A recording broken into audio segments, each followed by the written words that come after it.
Hello, hello, and welcome to Ianterviews. Today we have here with us Stephen Stohn, Chancellor of Trent, among a flurry of others, including Order of Canada, and also the former producer of Degrassi. More recently, though, you have put out an album which you have contributed to, or member of, with the Orange Sessions by the GTA Rhythm section. And we'd love to ask you some questions about that. What was your involvement with that?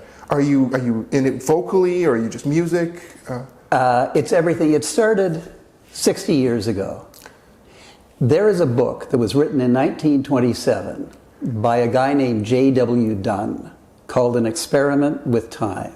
And I was introduced to this book by the uncle of a friend of mine way back in the day, like this is in the 60s. He had a dream in which he was walking down the street and he saw a library building that he'd never been in.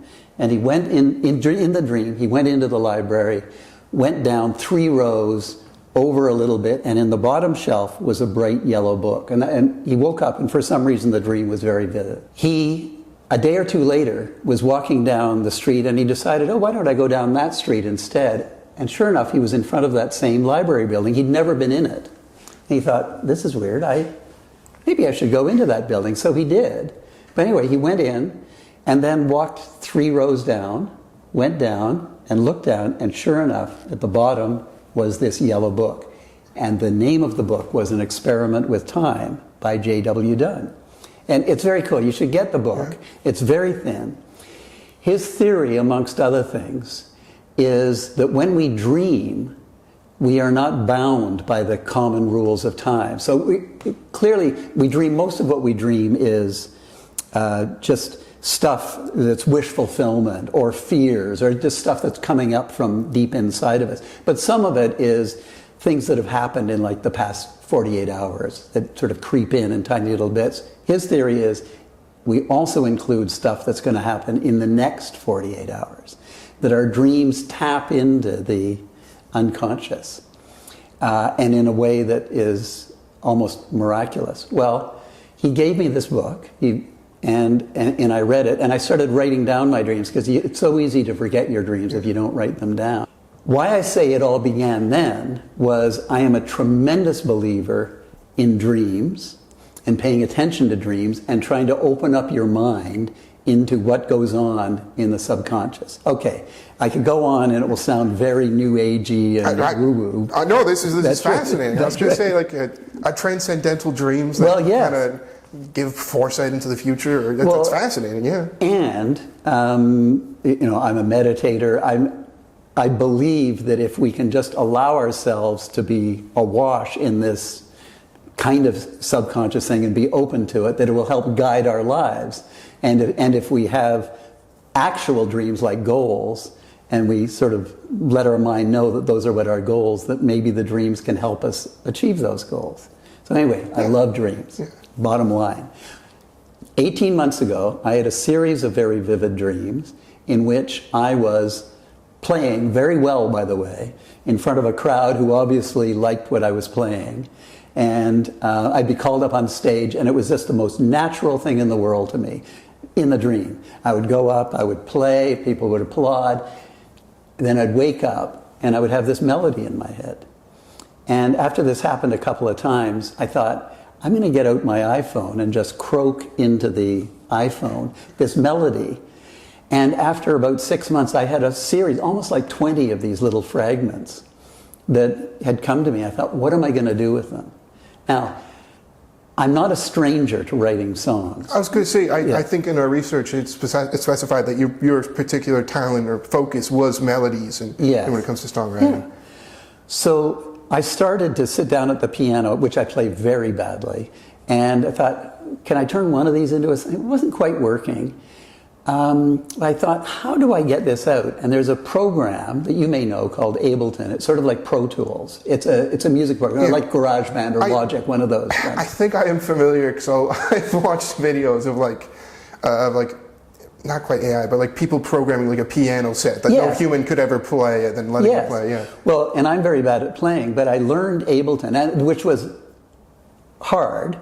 It took me about 6 months. So I learned all the way through that, and I laid down note by note some piano tracks, and then I put them together into what I call a song that should never have been written because it had 9 different segments, different tempos, different time signatures, different keys, but somehow they sort of wove their way around, and I had some rudimentary words from the dreams, but I would sort of change those and work with those, and ended up with this 9-minute song that doesn't have a recurring chorus the way normal songs do. But I was able, using the Ableton program, not only to put in the piano, put in some rudimentary drums that you just call up from the internet, bass. I'd never known what a bass guitar really did, so I just sort of invented little bass tracks.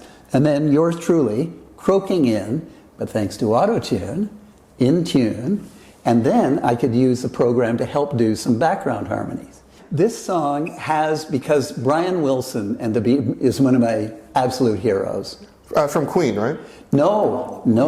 Brian Wilson is the Beach Boys. Beach Boys. And I want to thank you for you wearing a wonderful shirt, which reminds me of Brian Wilson and the Beach Boys very much. And it reminds me of summer. Do you have a member of the Beach Boys in your band? Well, that's part of the story. Yeah. So I laid down this little demo, then I played it for a friend of mine who actually is a music manager, and he's managed important people like, Randy Bachman and Crash Test Dummies and people like that.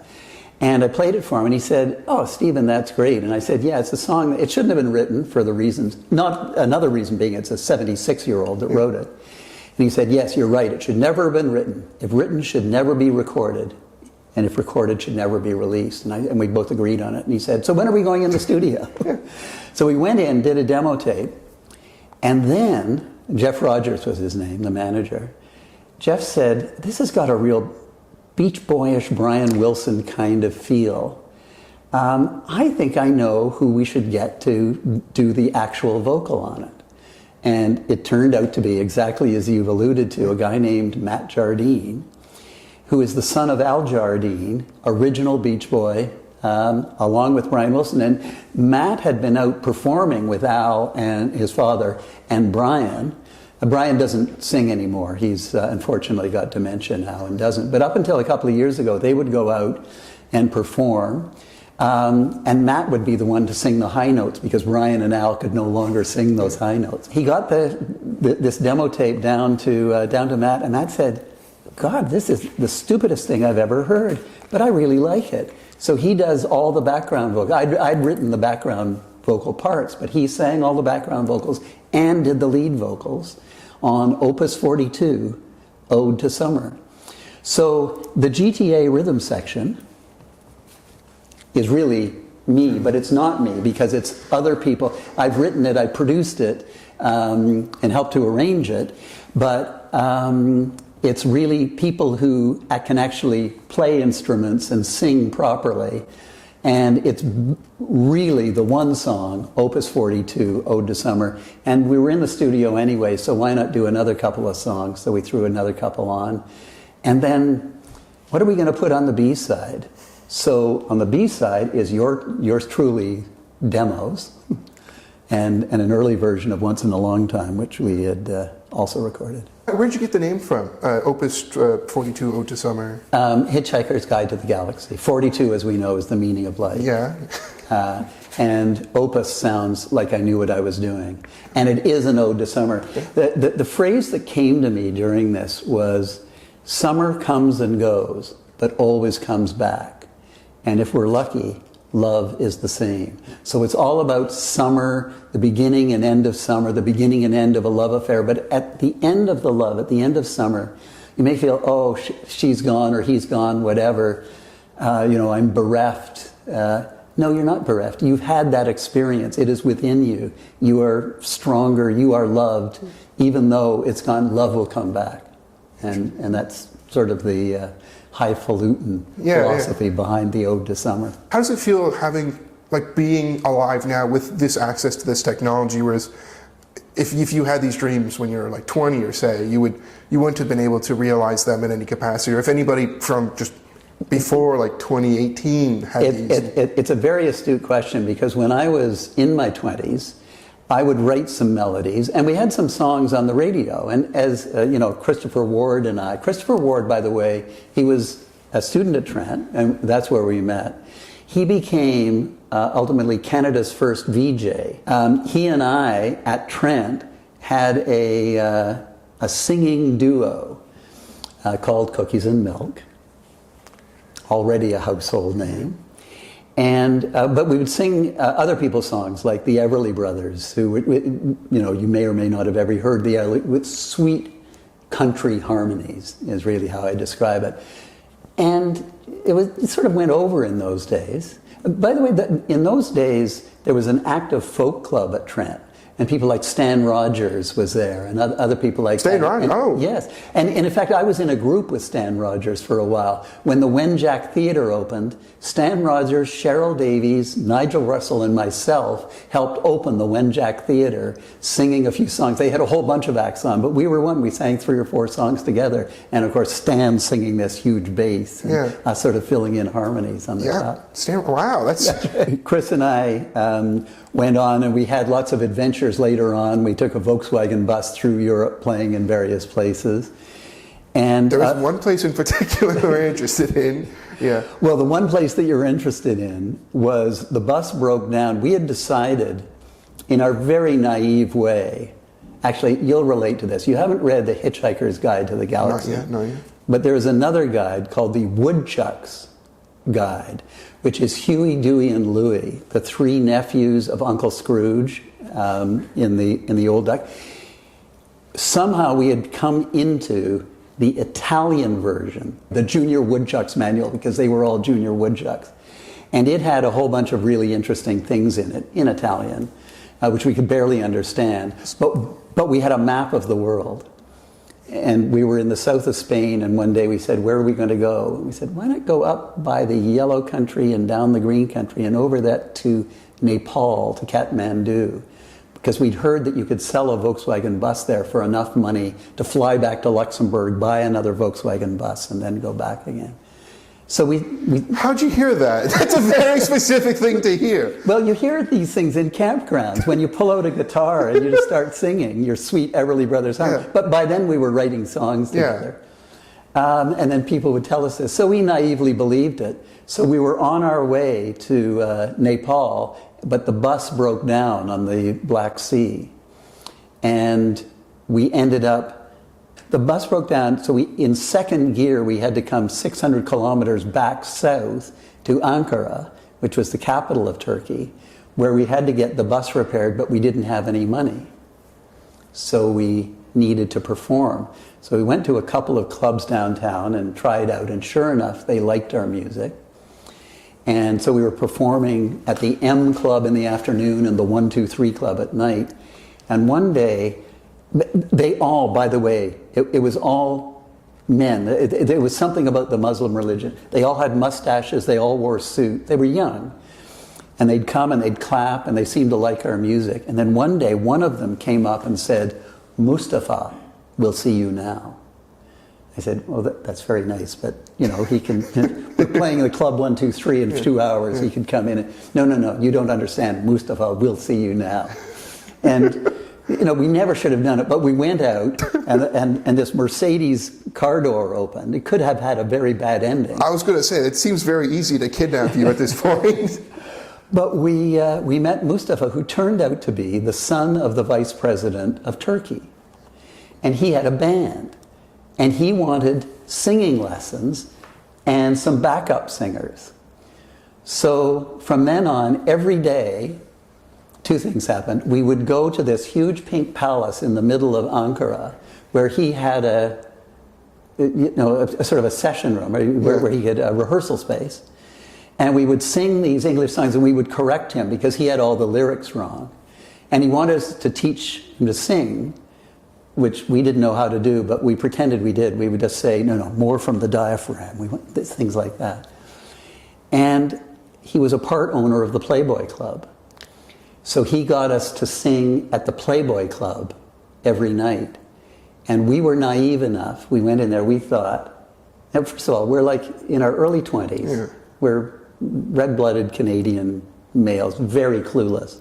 And we thought, maybe Miss May or Miss June would be making a world tour and we would actually meet her or something like that.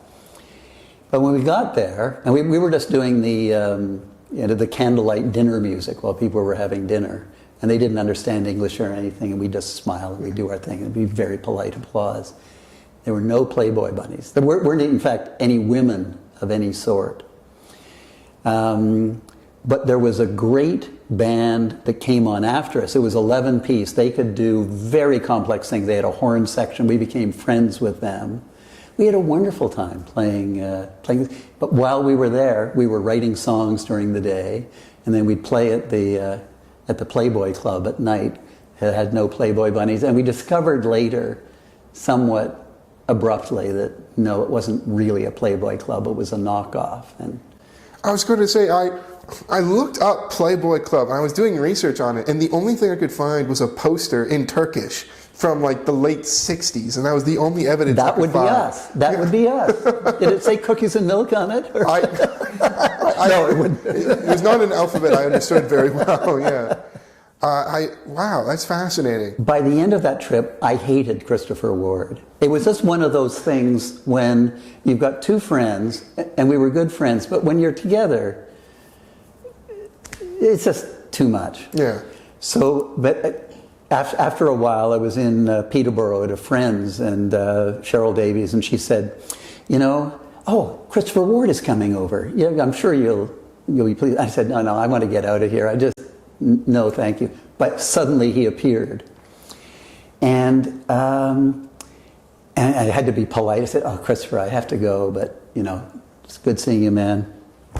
I'm on my... He said, no, wait a moment. Warner Brothers wants to sign me to a recording contract. And you're a young lawyer. I said, well, I'm a student of law, but I need some help.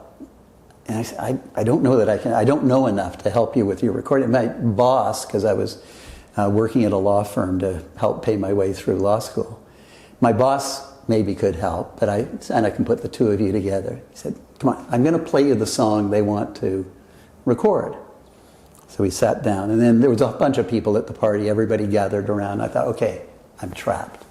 But I can listen to the song, and then I can get out of here. And he played the song. And at the end I said, that's a great song. I understand why they want to record it. And he looked at me and he said, you idiot. And I thought, okay, now I know why I hate Christopher Ward. And I was getting up and I was sort of angry, and he said, you wrote that song when we were together at the Playboy Club in Ankara, Turkey. I changed the lyrics.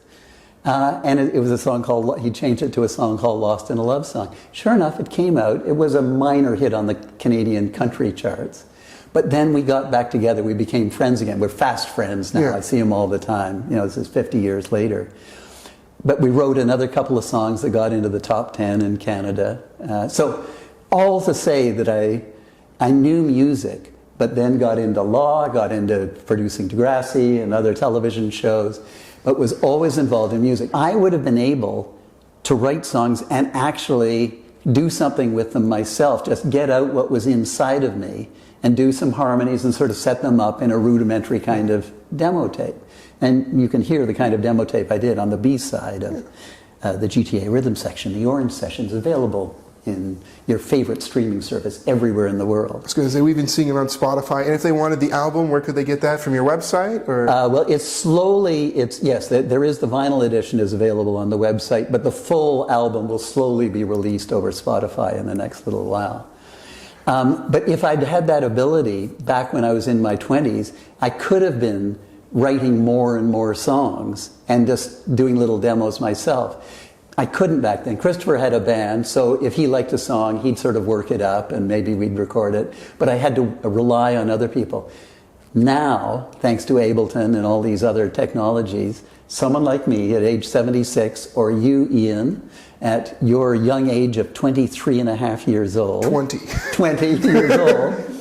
If you want to record a song, you can actually do it yourself. You can get what is inside of you, the inside Ian coming to the outside world. Would you say that your beliefs about dreams is spiritual in any capacity, or? Oh, I think it's very spiritual. I think if we pay more attention to the power of the mind, and in a more practical way, if we know what we would like to be or we would like to accomplish, And I don't mean just wish fulfillment. I mean you really question deep within yourself, why do I want this? Why do I want this? And you get down to something that is very, very meaningful to you. Whatever it is you want, if you really live that and breathe that and allow your mind to sort of soak in, no, this is what I really want, I think amazing things can happen. And you've seen the kind of things that can happen when you allow the power of the mind, not just through dreams, but just allowing it to seep into your subconscious and saying, okay, universe, help me do my thing. And it's amazing that the universe quite often does exactly that. Is that something that you talk about in your book? Yes, in the book, by the way, called Whatever It Takes. You can hold it up for the camera, we'll do a little zoom in. Yeah. I've got a chapter on that, actually a couple of chapters on that. And I think it's a really cool exercise to figure out what you really want, not just, oh, I'd like to be a billionaire, but something more specific. It can help you open up to literally making your dreams come true. I was going to ask you more about meditation and spiritualism. The Beatles, of course. And by the way, and I'm going to ask you a question. What was the first concert you ever went to? I was 8, and we went to. Me and my dad went and saw Kiss because that is very cool. Because I saw them. It's Scooby-Doo. What's New? I think it's season 2. There's an episode where Kiss involving a corn monster. Not a corn monster, but it's a rural monster. And yes, it was a great episode, and obviously there's more Kiss episodes now, but I saw that and I was like, wow, these guys seem cool. And then the concert was at 8 p.m. I was sleepy by 9 and we left. Yes. No, but that's very cool. Yes. My first concert was the Beatles. Oh, wow. And I was 16 years old, and that really set me off on a love of music and wanting to be involved in music in any way I could. And through everything I've done, there's always been a music component to it. So you start off with the Beatles, who became very influential in my life. And they went to, I think it's called Rishikesh in India, and studied under the Maharishi Mahesh Yogi, who did transcendental meditation. So I did transcendental meditation. And ever since then, I have meditated for about 20 minutes a day. It's simple, it's just like breathing. And just concentrating on a mantra. And I have a 2-syllable mantra that... Where'd you learn? Actually at the Transcendental Meditation Institute or something like that back in the day. You pay a little money, and I went to a week-long course, and they give you the mantra, and you never reveal. I've never revealed what my mantra is. It's just a 2-syllable word that, at least in English, means absolutely nothing. But it just sort of go back to it, and inevitably, after a few seconds, you're sort of saying it just to yourself, not even out loud, just in your head. Inevitably, your mind goes elsewhere, and then when you realize it's gone elsewhere, you just gently bring it back, and it's sort of like a vacation for the mind. And I've been doing that, for almost all my life now. I don't want to oversell meditation. The way I put it is, I just think it takes I say 8%, I don't know why I say 8, 5%.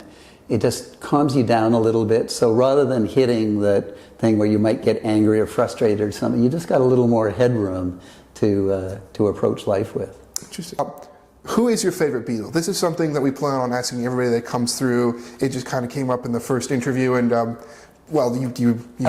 George Harrison. George, wow. And not Lennon. Most people, I think, would say John Lennon, or particularly if they're into poetry or things like that. Yes, Paul is the most prolific and writes melodies, and because I'm a melody guy, so I really appreciate the melodies that he comes up with. But there was just something innocent about George Harrison. And it wasn't that he wrote the greatest songs, but he wrote good songs, and his little guitar parts that he would add to, and the harmonies that he would do to the Beatles songs. I just thought, okay, you're the unsung one. And everybody knew Ringo, and Ringo is just Ringo. Yeah, I was going to say, I forget the name of the band, but I really liked, he formed a super group with... Traveling Wilburys. Yes, I really liked his work in the Traveling Wilburys. Yes, yeah. Who's your favorite Beatle? I feel pretty neutral about the Beatles. Brian May, fans, maybe? Yeah, Brian May, actually, yeah. I was going to say, I feel pretty neutral about the Beatles, Yes. to be honest with you. I went on a very long digression about Ringo last time, and I'm not going to repeat that. I get the digression about that Ringo. Nice guy. He seems like a nice guy. I was going to say, I guess mine would maybe be George Harrison, too, because he's the one I've listened to the most work from. Arthur. Was it you that came up with the term Arthur? And would you like to tell everybody where you got the name from? It's a Beatles story. And people assume that Arthur, and I always, I don't like to correct people. Some people talk about the Arthur. No, it's Arthur. I've been very guilty of that in the past. Yes.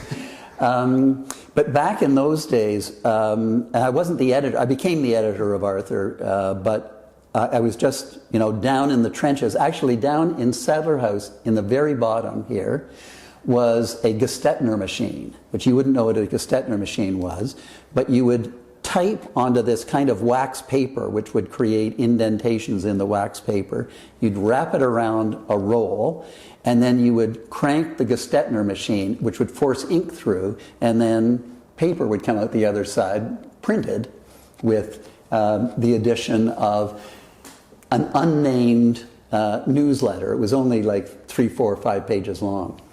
And my friend Jeffrey O'Brien and I were in charge of the Gestetner machine. But there was no name for the paper, so every week there was a different name. And they were kind of some stupid names, like the Trent Tribune. I was going to say, I think one of the Symposium was one of the... it was like Symposium. It was some name like, it was like that, but it wasn't even as good as I forget where I even read that. Stentorian. And no one, what the hell is a stentorian? Nobody knows, but whoever thought it up thought it was a very good name. And one night at around midnight, things had gotten delayed, and Jeffrey and I were down. We were about to crank it, but we had no title for the newspaper. And we hadn't been drinking or anything, but you know how you can sometimes just get giddy and kind of punch drunk, and it's, what are we going to do? And you just had to stencil the name in, and I just said, Arthur. And we thought that was the funniest thing in the world, so we called it Arthur. And it was Arthur because in the Beatles movie, which I have seen 17 times, A Hard Day's Night, there's a press conference scene where they sort of ask different Beatles different questions. But when they asked George Harrison what his hairstyle was called, he replied, Arthur. I was going to say, before I came here, I'd actually seen that clip before.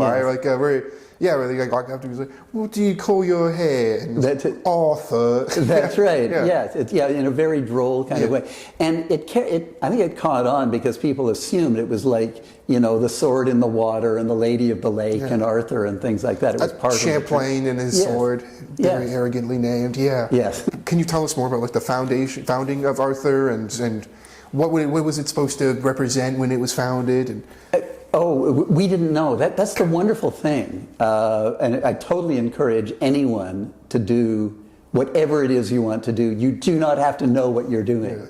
That's my motto. Yes. Well, yes. And if you're willing to admit you don't know what you're doing, and you just go out and do it. So we were cranking out this newspaper, and then we learned about this magic thing called offset printing. And we gradually translated to that, and Arthur was printed down by the Peterborough Examiner. Once a week we'd go down and we learned how to set it out. Weekly? Yes, weekly. Wow. And it just sort of went from there. And it wasn't like we had a mission statement or anything. No, we just wanted to go out, have some fun and serve the community. And every once in a while we'd do a comedy type issue, an April Fool's kind of issue. The Alfred, right? Or no, what? No, we weren't that sophisticated. Alfred came along after us, but we'd have headlines like Simons, because Tom Simons was the way, and we'd always talk about the Trent system being so wonderful. Yeah. So we'd have a headline, this was kind of the dumb humor that we do, Simon says no way for Trent system or something like that, but it would turn out it wouldn't be Tom Simons, it would be Ed Simons, who was doing the some kind of plumbing or whatever. Interesting. It was very funny at the time. Why do you think student journalism is so important? We live in a community, and whether it's a radio station or a newspaper, capturing that sense of community is vital. But having fun while you're doing it. I mean, it's important for the readers, it's important for the community, but it's also important for the group of people who are getting together as a team to, and you know this, you work together and you come out with something. And may I say, and I know we've got an issue of Arthur up here, I don't read Arthur every week, but through the years I've read it a lot, and I read it online now a lot of the time. I think Arthur is doing a fantastic job. I mean, it's lighthearted, it doesn't treat itself seriously, but talks in a serious way about some very serious things sometimes. But then it's not afraid to be controversial, it provokes thought. It is an integral part of the community. Now, are you just saying that because the editor walked into the room, or do you yeah, exactly. Yes. If you want to know the real truth. Yeah, you'll tell us afterwards. Yeah. Do you think Trent has changed an awful lot since you came? It has changed tremendously. But what I'll say is this. I mean, when I was here, there were only a few hundred students. So was Simons not making TikTok videos when you found there were no TikTok videos. There was no internet. There was no nothing. We used to ride downtown in our bicycles with our green gowns flowing behind us. It was. Did there used to be better bike infrastructure on Water Street? There just weren't that many. They hadn't really invented the car back then. Oh yes, yeah, back in 1960s. Yeah, yeah. But, we would have typically, even in first year, I would have classes of only 6 people and things like that. It was a very, very close and personal. And Tom Simons had this real vision about the importance of a liberal arts university and the importance of the professors and the faculty getting to know the students as opposed to being, oh, there's the professor up on the stage. No, they're actual human beings and doing that. Well, over the years, of course, you can't, when you've got 12,000 students, you can't have everybody in classes of only 5 or 6. But I will say that for a long time, the tradition carried on and then went through a kind of a fallow period. It went through some difficult financial times, and Peter Robinson was closed, and things just sort of, no longer did they have heads of colleges. The Dons, who were living in every stairwell, were actual professors. They weren't students, they were professors. It's all different today.